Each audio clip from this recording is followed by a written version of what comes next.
내 인생에 때 아닌 겨울이 찾아왔다. 겨울은 춥고 황량해서 나를 움츠러들게 만들고 아무리 어깨를 펴려 해도 펴지지 않는 기분이 든다. 아무리 발버둥을 쳐도 내 눈앞에 눈보라를 이길 수 없을 것 같은 기분이 나를 무력하게 만들기도 한다. 내 인생의 겨울 속에서 나는 또 한 번의 겨울을 맞았다. 다가온 겨울은 얼마나 더 추울까. 가을의 끝자락부터 긴장하고 있던 나에게 겨울은 다른 이야기를 조용히 들려주었다. 겨울이 춥기만 한 게 아니라고, 겨울이 황량하기만 한 것도 아니라고, 새하얀 눈 뒤에 숨겨져 있는 비밀들이 아주 많다고. 그렇게 억울해하는 겨울에게 나는 되물었다. 겨울을 잘 살아낼 수 있는 방법이 있을까? 난 외로워. 지금 내 모습에 자괴감도 들고 세상에서 내가 거부당하는 느낌도 들어. 내가 도대체 이 인생의 겨울에서 어떻게 빠져나갈 수 있을까? 겨울이 친절하게 답해주었다. 이 겨울도 그저 살아가는 시간의 일부일 뿐이라고. 겨울은 원래 몸과 마음을 충전하는 자유로운 시간이라고. 그러니까 너무 뭔가를 이뤄내려고 하지 말고 그저 충분히 쉬다 가라고. 한번 다 내려놓고 이 계절에 좀 기대보라고 말해주었다. 그렇게 깊이 충전된 에너지가 나에게 다시 찬란한 봄을 선물할 거라는 비밀과 함께 말이다. 안녕하세요, 여러분. 오늘은 우리의 인생이 겨울을 지날 때라는 책을 가져왔습니다. 이 책은 작년 겨울에 읽었는데 제가 개인적으로 생각이 참 많았을 때 버틸 수 있는 지혜를 줬던 책이어서 이 겨울이 지나가기 전에 얼른 소개를 드리고 싶었습니다. 그런데 사실 겨울이 아니어도 항상 추천드리고 싶은 책이에요. 우리는 항상 인생의 겨울을 피하고 싶어 하잖아요. 경제적인 어려움이나 건강을 잃어버린 시간들, 또 열렬히 바래왔던 꿈에서 떠나야만 했던 아쉬움이 될 수도 있고, 누군가와의 혹독한 이별이 인생의 겨울 같을 수도 있겠죠. 여러분은 요즘 어떤 어려움이 있으세요? 저는 몇 달 전부터 3차 신경통이 있었어요. 자세히 말씀드리면 얼굴이 살짝 마비되는 그런 일이 있었습니다. 제가 원래 좀 성격이 급하고 목표 지향적인 사람인데 최근 한 3개월은 그냥 다 놓아버리고 그냥 흐르는 시간에 몸을 맡겼던 것 같습니다. 처음에는 이 시간이 참 아깝다라고만 생각을 했는데요. 뭐 하나라도 신경 쓰면 자꾸 아프니까 그냥 더 자고 더 먹고 보고 싶은 거 보고 그렇게 저를 탁 놔줬더니 저에게 아주 큰 변화가 생겼습니다.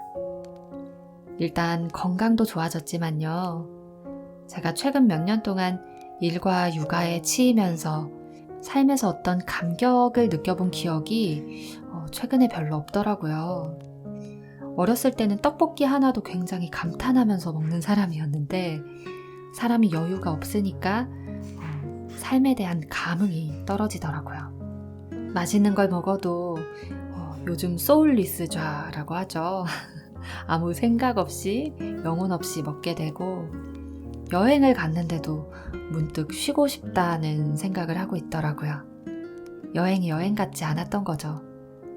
그런데 그냥 지난 11월부터 겨울나기 하는 동물들처럼 잠잠히 집에 있다 보니까 세세한 감정 하나하나가 되살아나는 느낌이 들었습니다. 어제 제 힐링 중 하나는 비엔나 커피 한 잔이었어요. 정말 달달하고 오후를 확 깨워주더라고요.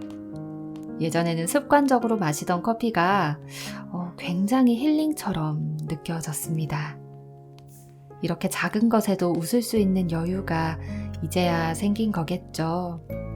뭔가 감정적으로 많이 회복된 것 같아서 참 감사하는 마음이 들었습니다.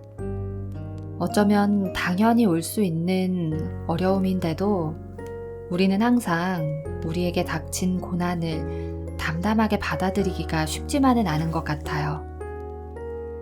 메마르고 외로운 시간들 같겠지만 그 시간에 그냥 한번 기대보세요. 그것도 내 인생 중에 하나잖아요.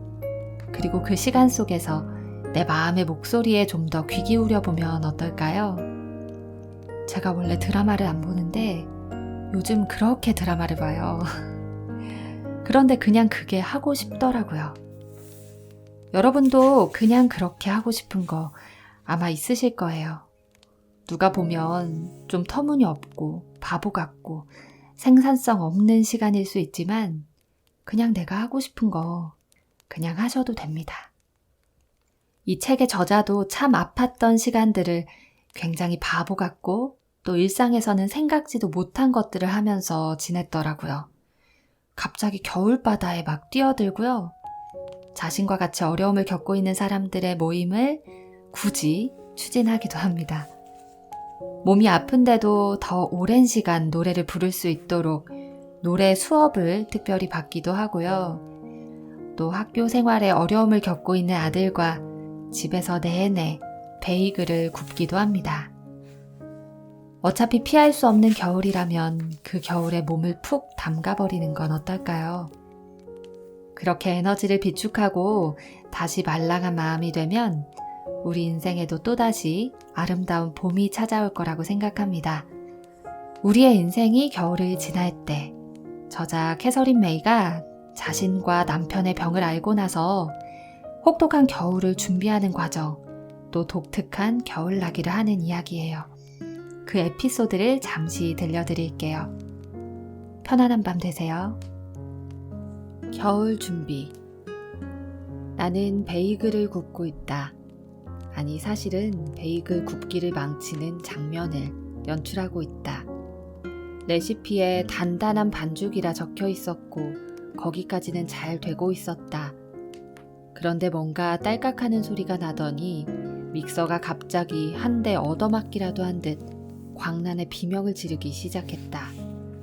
요리를 중도에 그치고 싶지 않았던 나는 반죽을 꺼내 주방 작업대에 놓고 10분간 손으로 치댄 후 오일을 두른 그릇에 넣고는 거실 바닥에 따뜻한 곳에 반죽이 부풀어 오를 때까지 놔두었다. 1시간 후에 확인해 보니 아무 변화도 없길래 1시간 더 놓아두었는데 그래도 반죽은 아무 반응이 없었다. 인내심이 바닥난 나는 그 상태 그대로 작은 고리 모양을 만들기 시작했다. 고리 모양 반죽을 끓는 물에 데친 뒤 예열된 오븐 안에 집어넣고 나서야 이스트 깡통에 적힌 유통기한을 확인해 봐야겠다는 생각이 들었다. 5년 전 만료. 아들이 태어나기도 전에 구입한 건가 보다. 내가 뭔가 발효 음식을 요리해 볼 생각을 했던 가장 최근의 시기다. 놀랄 것도 없이 베이글은 먹을 수 있는 상태가 아니었다. 상관없다. 어차피 배가 고파서 구운 건 아니니까. 그저 손을 계속해서 움직이려던 것뿐이었다. 물론 베이글을 그렇게 난해하게 구울 작정은 아니었지만 그래도 베이글 굽기는 노동이 필요했던 내 하루의 빈 구멍을 메워주었고 베이글을 만드는 동안만큼은 잠시나마 공허함을 느끼지 않을 수 있었다. H는 이제 집에 있고 안전하며 업무에도 복귀했다. 반면 나는 그와는 반대 방향으로 가고 있다. 지금까지 몇 년간 정신없이 달려오면서 나의 스트레스 수치는 한마디로 최고조에 달했다. 출근이라도 할라치면 집안과 연결된 고무줄이 도로 잡아당기기라도 하는 것 같았다. 단지 기분 탓이 아니라 몸이 필사적으로 거부하는 것이다. 이런 상태에서도 일상을 강행해왔지만 이제는 마침내 뭔가 덜컥 고장이 났다. H가 병원에 있는 동안 나는 복부 오른쪽을 따라 만성적인 통증을 느끼기 시작했다. 처음엔 남편의 맹장 증상에 대한 동조 반응일 거라 여겼다. 그런데 통증이 계속되었고 H가 호전될수록 내 증상은 오히려 더 나빠지는 것 같았다. 이제 남편은 약간 아픈 것만 제외하면 거의 정상으로 돌아왔고 즐거이 업무를 하고 있다. 반면 나는 조금만 힘이 들어가도 통증에 몸을 움찔거리는 상태가 되었다.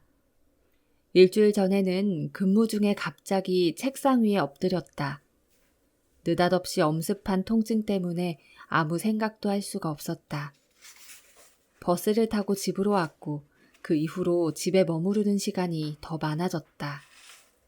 나는 지역 보건의와 상담을 하면서 1년 가까이 대장암의 주요한 징후들을 애써 외면해왔다는 것을 인정했다.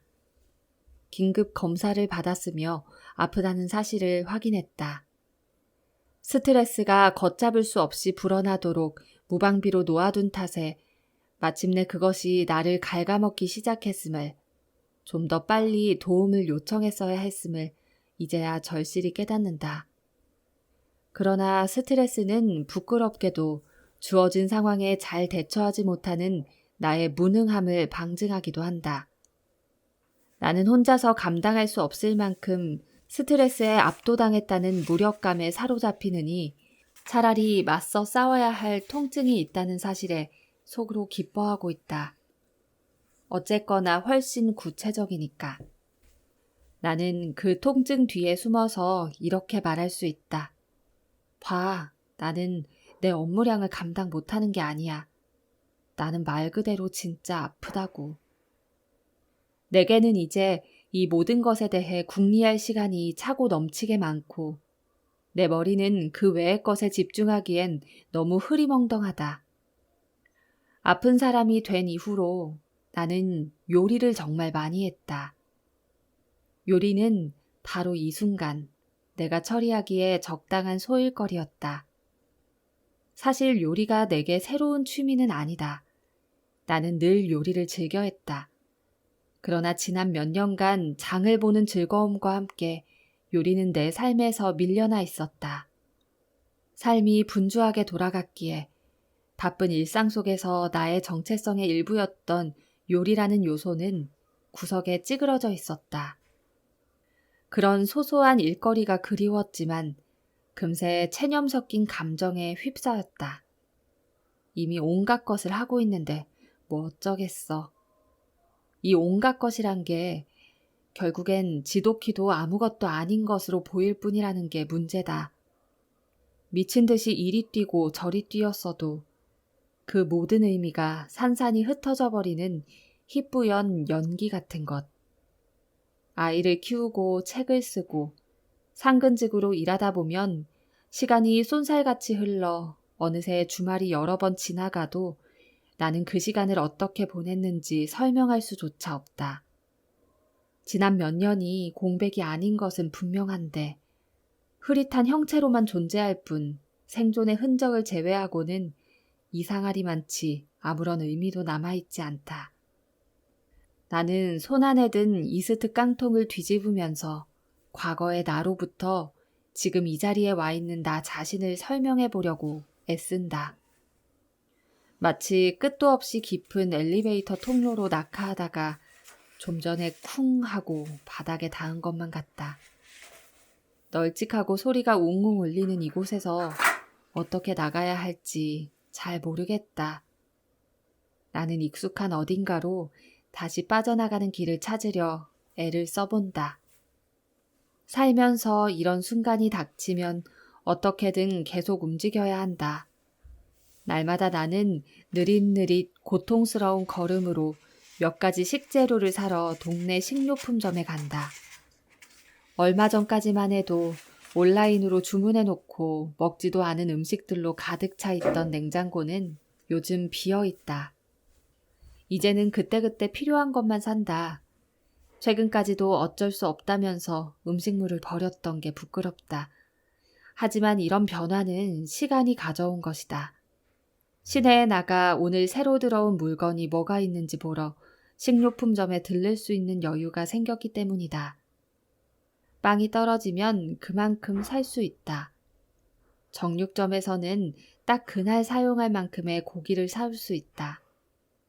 닭고기 한 팩을 사서 냉동하고 일주일 후에 해동한 다음 먹을 시간이 없어서 결국 버리는 일을 더는 되풀이할 필요가 없다. 나는 가을을 요리해서 내 집안으로 들이는 기분으로 음식을 만든다. 이번 주에는 전기 냄비에 양고기, 당근, 백리향을 넣어 찜을 만들고 그 위에 원반 모양을 낸 감자를 얹었다. 선홍색 종이에 쌓인 피어난 듯 섬세하게 벌어진 무화과 한 상자를 사서는 잘게 썰어 넣고 사흘 연속으로 죽을 끓여 먹었다. 발그스레한 윤기가 흐르도록 연어 한 토막을 소금, 설탕, 딜, 비트 뿌리를 넣어 숙성시켰다. 나중에 생각이 나서 함께 곁들일 오이 피클도 만들었다. 내겐 시간이 있었다. 그래서 모두 가능했고 모두 그만한 가치가 있었다. 정신없이 바쁘게 지내는 동안에는 이런 조용한 즐거움이 내 삶에서 얼마나 밀려나 있었는지 알지 못했지만 이제 다시 그런 것들을 되찾는 중이다. 손으로 하는 정적이면서도 율동적인 작업, 몽상을 가능하게 하는 가벼운 몰입, 그리고 그 과정에서 느껴지는 정겨운 감정.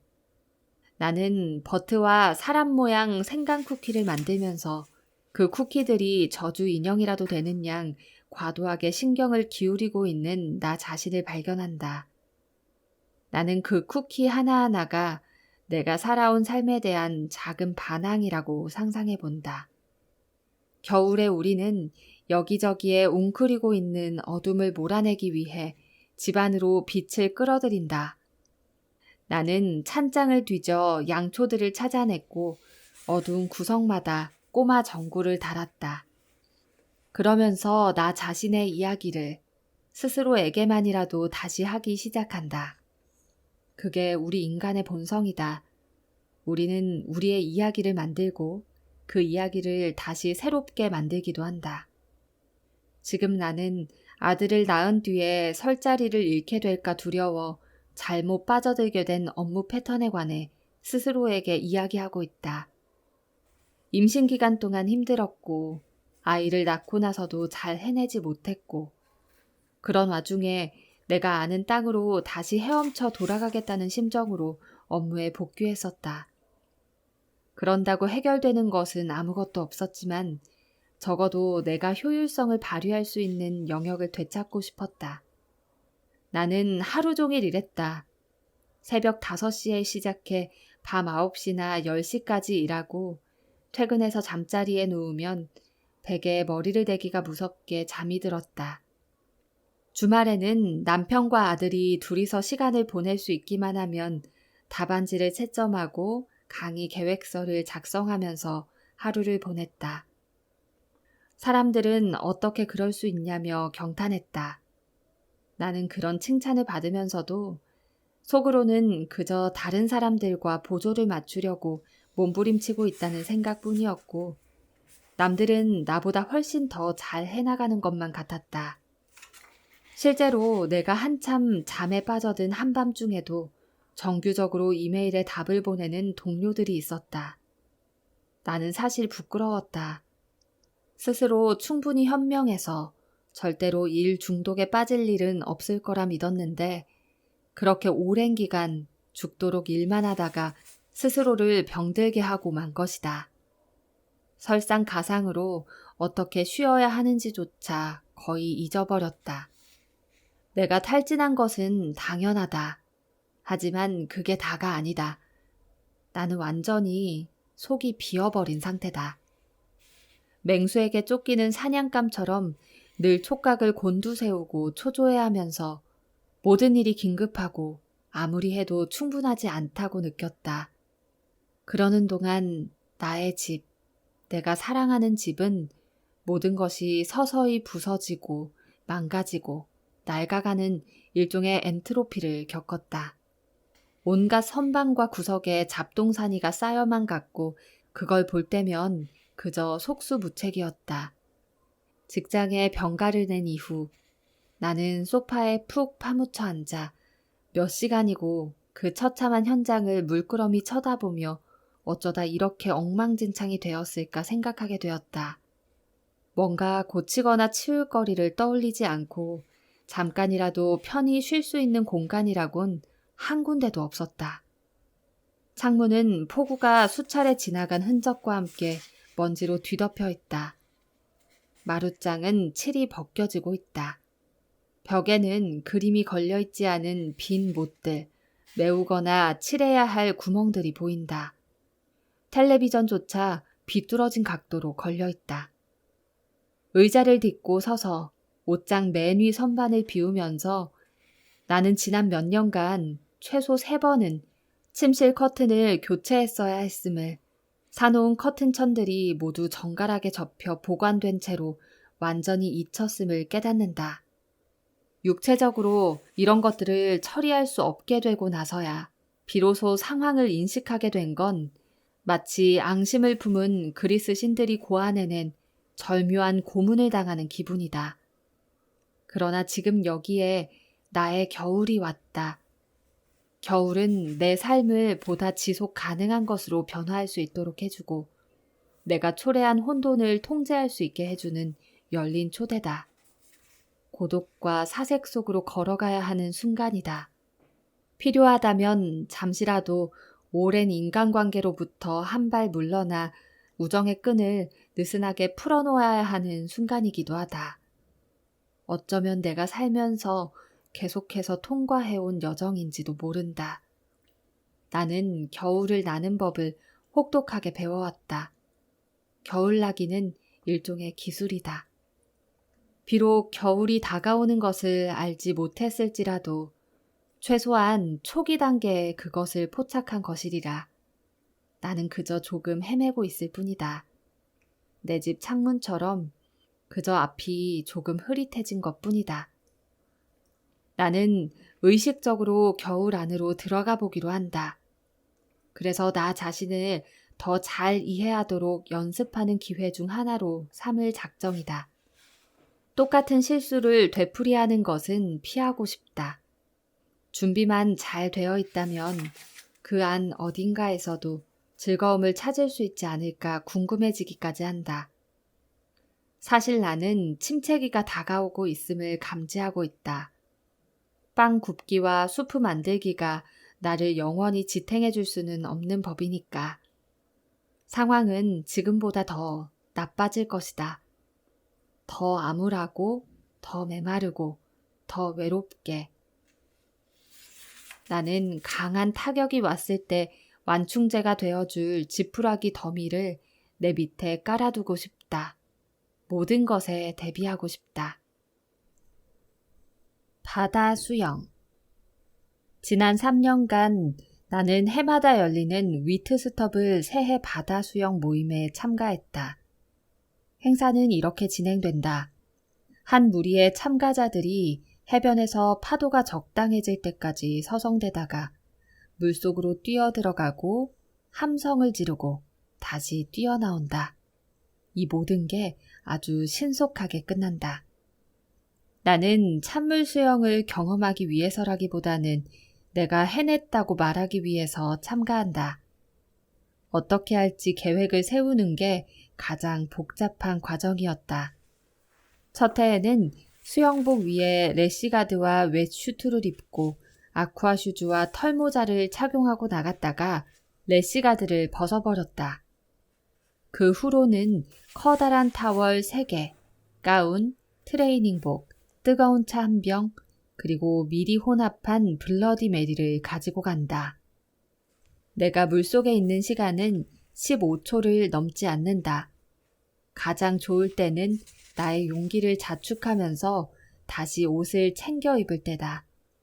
사실 해변에서 살기를 꿈꾼 이유 중 하나가 바로 1년 내내 수영을 할 수 있다는 점이었다. 나는 20대 초반에 아이리스 머독의 바다여 바다여를 읽고 나도 날마다 물속에 뛰어들어 파도를 뚫고 물살에 일격을 가하는 대담무쌍한 영혼이 되겠노라고 늘 생각했다. 그러지 않을 거라면 뭐하러 바닷가에 살겠는가. 그러나 위트스터블에 온 첫 해에는 그런 마음을 접어두었다. 갓 11월에 이곳으로 이사를 왔는데 물이 벌써 극도로 차가워진 시점에 수영을 시작한다는 건 좋지 않은 생각인 것 같았기 때문이었다. 여름에 시작해서 점점 적응해 나가는 것이 최선이라고 나는 생각했다. 여름이 되어 수영을 조금 했지만 충분하지 않았다. 아직 파도를 제대로 만났다는 느낌이 들지 않았다. 위트스터블에 온 지 몇 달 후, 우리는 해변에 임대했던 집을 떠나서 도보로 5분 정도 거리에 있는 좀 더 괜찮은 집으로 이사를 했다. 이는 즉 거리가 꽤 멀리 떨어져 있어서 수영복을 입고 해변으로 가려면 넓은 진창을 통과해야만 한다는 뜻이었다. 한두 번쯤 실제로 이렇게 나가보았으나 바닷물이 발목까지밖에 오지 않았다. 나는 물때 시간표가 필요하다는 사실을 깨달았다. 그러나 술집이나 카페에서 파는 실용적인 시간표를 사지 않고 아트 갤러리에서 파는 정교한 시간표를 샀더니 측정 자를 가지런히 세운 뒤 복잡한 시간표와 교차 확인을 하면 남동부 해안 전체의 조수 현황을 알 수 있는 방식으로 되어 있었다. 말도 안 되게 번거로웠다. 나는 단념했다. 올해 나의 친구 에마는 자신의 40번째 생일을 맞이해 그동안 달성하려고 노력해온 버킷리스트의 일환으로 새해 수영을 할 것이라며 나에게 함께 가겠느냐고 물었다. 나의 찬물 수영 경험이 그녀에게 도움이 될 것이라고 기대하는 것 같았고 나는 차마 그게 아무것도 아니라고 고백하고 싶지 않았다. 이번에는 우리 단둘이 하는 수영이라 모든 게 아주 색다르게 다가왔다. 나는 여벌의 웨슈트를 빌려주며 할 수 있다고 기운을 북돋아 주었다. 동시에 바다에 들어가기를 망설이는 내 몸의 반응을 느꼈다.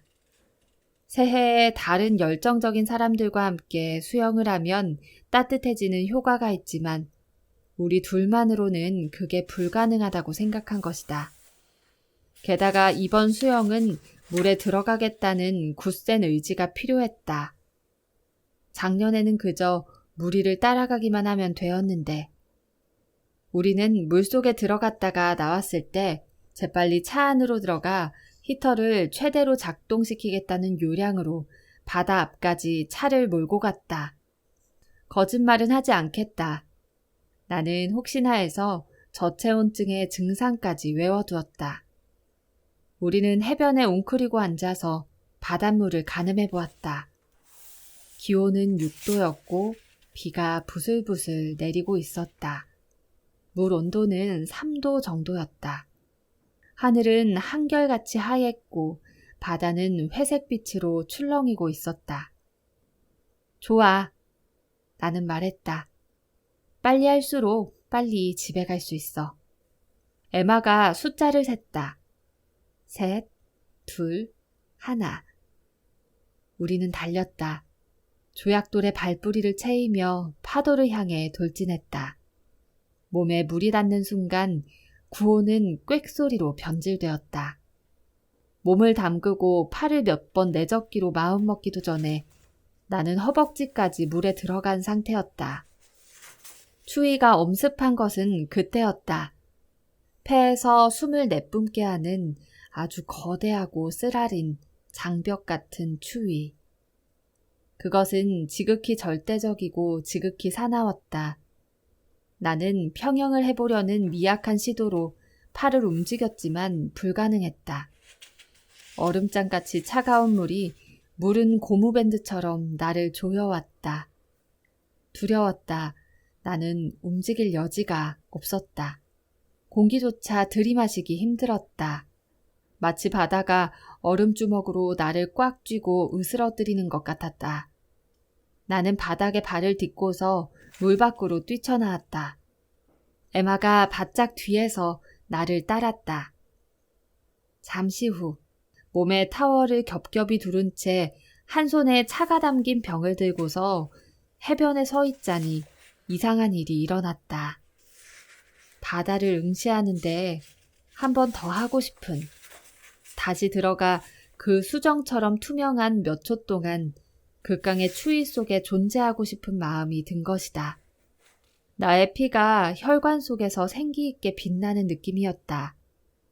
나는 두 번째에는 바다를 정복할 수 있고 그 얼어붙을 듯한 추위 속에서 좀 더 오래 버틸 수 있을 거라는 확신이 들었다.